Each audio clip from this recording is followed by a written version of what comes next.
दोस्तों, आज की कहानी है माँ मैं अपनी माँ को आखिरी वक्त में देखने जा रही हूँ।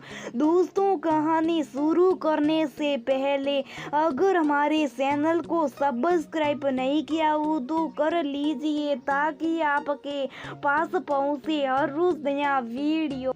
सुंदर और पढ़ी लिखी तन्वी बचपन से सीधा खरार बात बोलती थी। लाल लपेट लगाकर कुछ कहने की आदत उसे कभी ना रही। लड़कियों का ऐसे बिंदास बोलना समाज में लोगों को पसंद नहीं आता, यह भी उसे पता नहीं था। घर में सबसे छोटी और दुलारी होने के कारण कोई कभी उसके फर्राटा सच बोलने के स्वभाव पर टोक नहीं करता था।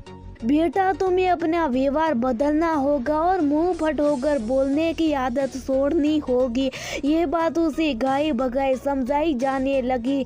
जब माता पिता उसकी शादी के लिए बहुत परेशान हो गए, जो लोग भी शादी के लिए उसे देखने आते थे उसका बेबाक होकर सच बोलना किसी को भी रास नहीं आता था। लड़के की माँ अगर उसे पूछती, बेटा तुम्हें खाना बनाना आता, वह हंसकर बोलती, आता तो है थोड़ा बहुत पर ज़्यादा पसंद नहीं है खाना बनाना। मुझे तो पढ़ना लिखना घूमना और गाने गाना पसंद है। सब सुनती और सकबका जाती, फिर घर वापस जाकर मना कर देते थे। तन्वी के घर वाले बहुत परेशान थे। अगली बार जब कोई देखने आए तो तुम चुप रहना, बस उतना ही बोलना जितना वो सुनना चाहते।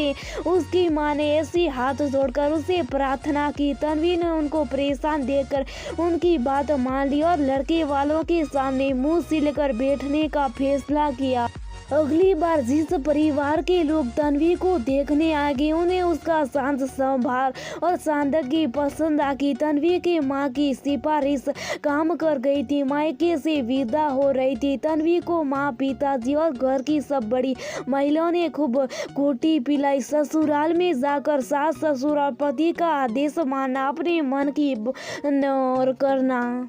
दीदियों ने समझाया, मायके की लाज रखना, कहीं लोग ये ना कहे कि ये तो लड़का है, इसलिए कुछ बुरा भी लगे तो मन में रखना। हर किसी से जबान लड़ाने की और दूसरों के लिए लड़ने की आदत छोड़ दो।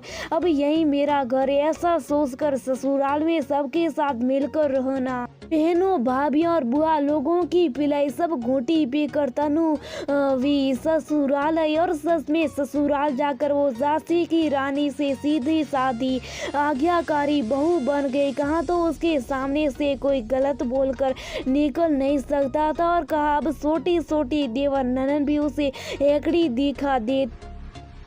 सास का तो पूछना ही नहीं था। जिन मायके वालों के कहने पर उसे ने अपनी ऐसी समान जबान को ताला लगाया था, उन माता पिता के ऊपर भी वह पबलियां कस देती और तन्वी चुप रह जाती। शांति से घर के काम निपटाती, सबके आदेश बजाती। तन्वी मायके में सबसे छोटी थी, कभी भी घर में इतने काम नहीं करे, पर ससुराल में आकर एक पैर पर खड़ी होकर काम करती। बड़ी लिखी थी तो पड़ोस के स्कूल में उसको अध्यापिका की नौकरी मिल गई। खूब सवेरे उठकर घर का सारा काम करके वो स्कूल पढ़ाने जाती। अच्छी बहू होने के नाते हर महीने पूरी तनख्वाह लाकर सास के चरणों में रख देती थी। जरूरत पड़ने पर तन्वी कभी उसे कुछ पैसे मांगती तो उसकी सास कभी कहती उसे पैसे से देवर की फीस भर दी, कभी बिजली का बिल भर दिया, पैसा खत्म हो गया कहकर उसे टकरा देती। तन्वी की शादी के 2 साल हो गए पर ससुराल में अब भी वो धोइया मद्रेसे पड़ी थी। फिर भी सबकी खुशी में खुश होने का प्रयास करती। बहू भी इंसान है, ये तो ससुराल की किसी डिक्शनरी में लिखा ही नहीं होता है। तन्वी को मायके जाने का मौका भी कम ही मिलता था।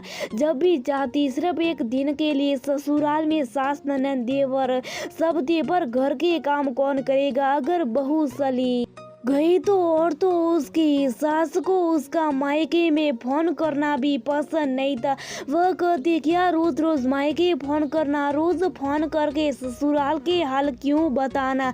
तन्वी के पति सोमेश अच्छे थे पर माँ की बातों पर हाँ में हाँ मिलाने की उनको भी बुरी लत थी। ऐसे में एक दिन तन्वी के मायके से खबर आई, उसकी माँ अस्पताल में भर्ती। उसकी सास ने जैसे सुना कि उसकी माँ की तबीयत खराब है, कहीं वह उन्हें देखने के लिए चली ना जाए, खूब कहानियां और बातें बनाने लगी। सब मिलकर उन्होंने उसे सताया कि हमारे घर की परंपरा नहीं है कि बहू ऐसी मायके चली जाए।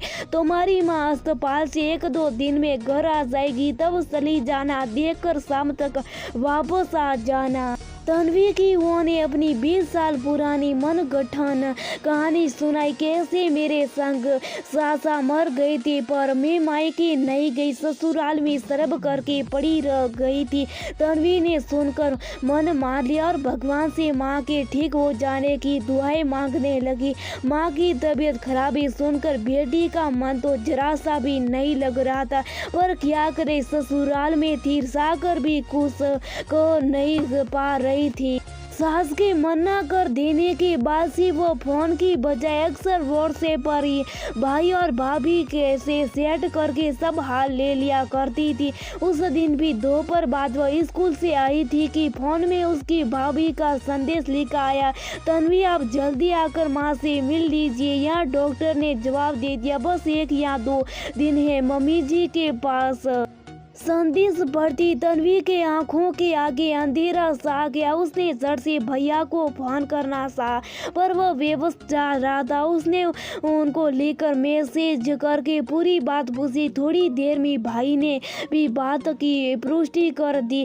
तन्वी की आंखों के सामने बचपन से लेकर बड़े होने तक की सारी बातें तस्वीर बनकर सजीव हो उठी। वो बेबात उठी माँ को देखने जाने के लिए। उसके दिल ने कहा, तुझे ससुराल में किसी से भी अनुमति लेने की जरूरत नहीं है। उसके दिल ने कहा, जिस माँ की बात मानकर तुम गाय की तरह सब सह रही हो, वही नहीं रही तो किससे क्या वादा निभाओगी। तन्वी अपना फर्ज निभाओ, माँ की सेवा करने का हक है तुम्हारा। सब फिर क्या था, वह आखिरी संदेश मिलती सिंहनी वापस फिर वह सिंहनी बन गई थी, आंसू बहाती। उसकी लाल आंखों से अंगारों की सिंगारी निकल रही थी, झांसी की रानी की तरह कमर कस। उसने तुरंत कपड़े रखे और टैक्सी बुलाई। उसका ये अंदाज देखकर सास और पति सोमे से अब भीतर रह गए।